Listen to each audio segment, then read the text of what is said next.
Hey, I'm Jaguar Wright Johnson, but I was born Jacqueline Suzette Wright.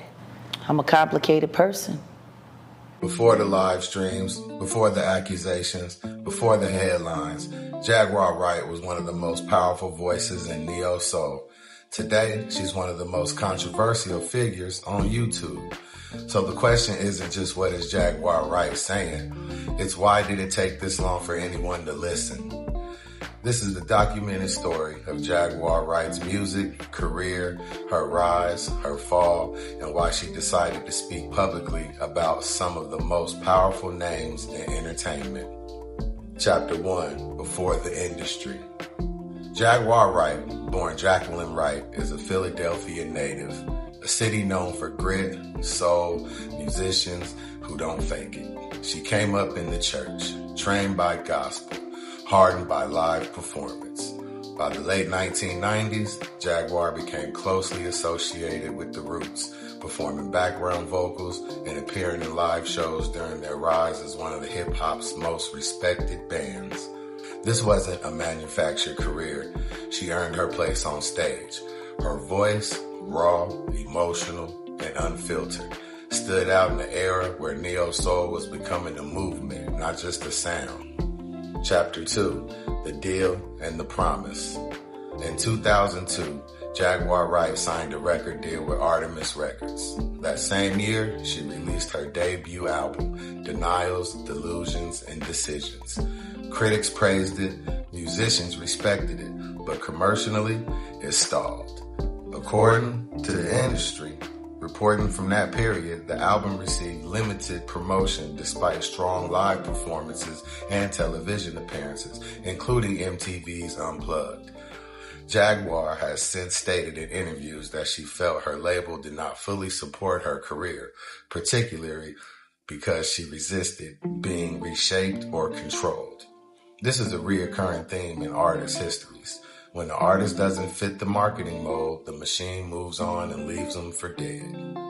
Chapter 3, The Industry Shift. By the mid-2000s, neo-soul was losing industry priority. Radio shifted, labels pivoted, artists were either rebranded or quietly released. Jaguar Wright did not disappear overnight. She toured, she collaborated, she stayed connected to major artists and producers. But according to Jaguar, opportunities began dying up, not because of talent, but because of industry politics.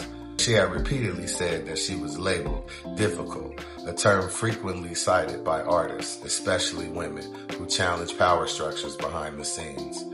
There is no official blacklist on paper. There never is. Chapter 4, The Breaking Point. For years, Jaguar Wright stayed mostly silent publicly. Then around 2020, everything changed. During interviews and live streams, Jaguar began speaking openly about her experiences in the music industry, claiming abuse, exploitation, and protection under powerful figures. She specifically named Sean Diddy Combs and Jay-Z, amongst others. These statements are allegations made by Jaguar Wright. They have not been proven in court, and those named have denied wrongdoing. But the impact was immediate. Clips went viral, social media exploded, and Jaguar Wright became a trending name again. This time, not for music. He's a sex worker. He's got guns, and he's got semen-coated VHS tapes. Chapter 5, Why People Listen This Time. Jaguar wasn't speaking as a fan. She spoke as someone who claimed she was present. And as messy as Drake is right now, I bet that there's somebody that wants to turn his faucet off. Diddy is a mess. Drake, he was being groomed. She described rooms, patterns, and behaviors. Not gossip, but narrative testimony. What made the public stop scrolling was not just what she said, but how long she had been quiet before saying it. In multiple interviews, Jaguar explained that she felt silence had protected everyone except the artist. She stated she no longer feared losing access because, in her words, she had already lost everything the industry could take from her. Chapter 6, Backlash and Division. Response was immediate and split. Some praised her as brave, others dismissed her as unstable. This pattern is not new. Historically, whistleblowers, especially women, are often discredited through character attacks rather than factual rebuttals. Jaguar Wright became a roast test. People didn't just hear her words, they projected their beliefs onto her. And in the age of clips and algorithms, nuance disappeared. Chapter 7, Facts vs. Feeling. Here is what is factually true. Jaguar Wright had a legitimate music career. She was connected to the major industry figures. She released music on a major label. She experienced a career decline. She has made public allegations. Those allegations remain unproven. What is also true, the music industry has a documented history of protecting power. Both realities can exist at the same time, and that's not why this story refuses to go away. Chapter 8, The Legacy Question. So how will Jaguar Wright be remembered? As a singer who never reached her potential peak? As a singer who never reached her commercial peak? As a whistleblower? As a warning? Or as someone who decided that the truth mattered more than access? Jaguar Wright may never be universally believed, but she permanently changed the conversation. And once a conversation starts, silence is no longer an option. This documentary does not declare guilt. It documents a journey from talent to tension to testimony. Jaguar Wright's story is uncomfortable, and that may be exactly why it matters. Keep talking, Jaguar. I know everybody's seen the logo at the bottom of the screen on the front page. That's right, baby. Alky Water. Now y'all can scan that QR code and make sure y'all test some of the crispness water out there, man. Tell them the front page sent you, and it's how we keep everybody freshly hydrated on the show, baby. Alky. He says, you really don't know shit until you make 100 videos. Like, that's a fact. If you don't make 100 videos, you don't know nothing. Don't say nothing to me. Go fact. crying. You don't know shit. Don't come to me complaining. Don't do shit until you make 100 videos. Yeah. I want to teach people how to monetize their YouTube channels, how to monetize their videos. Yep. That's everybody's goal. Everybody wants 1,000 subscribers. Everybody wants 4,000 watch hours. Sure. They searching YouTube all over for it. Yeah. Some people give it to you one way. Some people give it to you this way. But we just gonna give it to you the front page way, man. Because there is more than one way to skin a cat. Oh, absolutely, no doubt. When it comes to monetizing, there is more than one way to skin a cat. More than one way. You just gotta find your way. You feel me? Absolutely. So we got some questions gathered that you being people said, you people might have. You know what I'm saying? And we gonna answer them because we gonna drop game and help y'all reach them 4,000 hours and 1,000 subscribers. We did it in one video. Man, come on. One video, we hit 4,000 hours and 1,000 subscribers, baby. Yeah, Let's dive right get into it then. man. Yeah, man. They want to know. So then, what was the difference about the one video that we got 1,000 subs for versus in the 4,000 hours? What made that?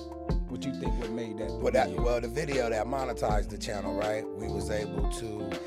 We wasn't trend chasing, but it fell into the trend.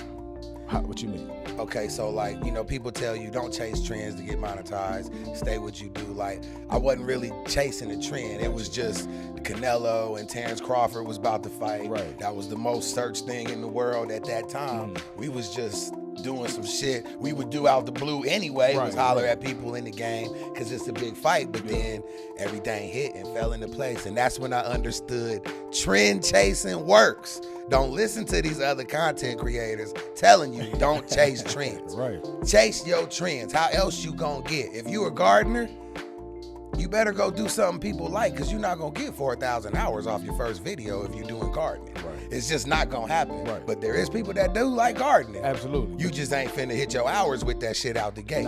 So you gotta trend chase. Absolutely. So that's the difference between that video right there. Okay. Now before that video popped, where was the channel at? Like, how did it, I mean, explain it to was him where making progress Yeah. for sure. It was making progress. Okay. We was under the 1,000 subscribers, but it was on its way up. We Yeah. was dropping episodes 1 or 2 a week, still Right. dropping shorts, still getting it cracking. So all the things we was doing was still working. Yeah, for sure. Right.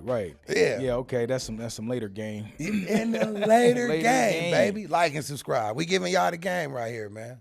Did you know it was gonna be special? Like when you was making it, or you know what I'm saying? I'm just asking these questions. Kind if of, I don't know. for sure. Yeah, But you I know, kind of you know. knew. I kind of knew Yeah. it would have been special, but I didn't understand the trend chasing until after it happened. If that makes No, it sense. does. Like I To knew, me, it I does. never felt like that video I was chasing the trend. Oh, you I was doing just anything doing what I different. love. Yeah, you didn't. I got you. You feel me? Yeah. I didn't feel like I was chasing, but then I understood what chasing the trend could do. Okay. Because that video just came out of the love, out of the sport. Right. You feel me? Yeah. But other people can chase a trend and do something like that. I got you. So I know these folks want to know this question. We gonna tell them on the front page. How long did it take for the watch hours to actually hit after it was uploaded? 6 days. I think we did 6 4,000 hours. Yeah. The one video I'm talking about, I'm gonna post pictures. I'm gonna post all the analytics so y'all can see it. The one video, it was Sean Porter's video. It did like 18,000 views. I think we did like 6,500 watch hours on that video. You feel what I'm saying? Like just one video, 6,500 watch hours, and that was the video. But y'all gotta know that was Sean Porter talking about. First of all, he's his own man. He has fans all over, so his name Dope is dude. heavy searchable. Yeah. And then we're talking about Terrence Crawford and Canelo, which is also heavy SEO keyword sensitive in the algorithm. Right. You feel me? So it was just, we was making gumbo. Didn't even know we was making gumbo. Didn't know what we was coming up. Yeah, for coming sure. up with. 150 billion%.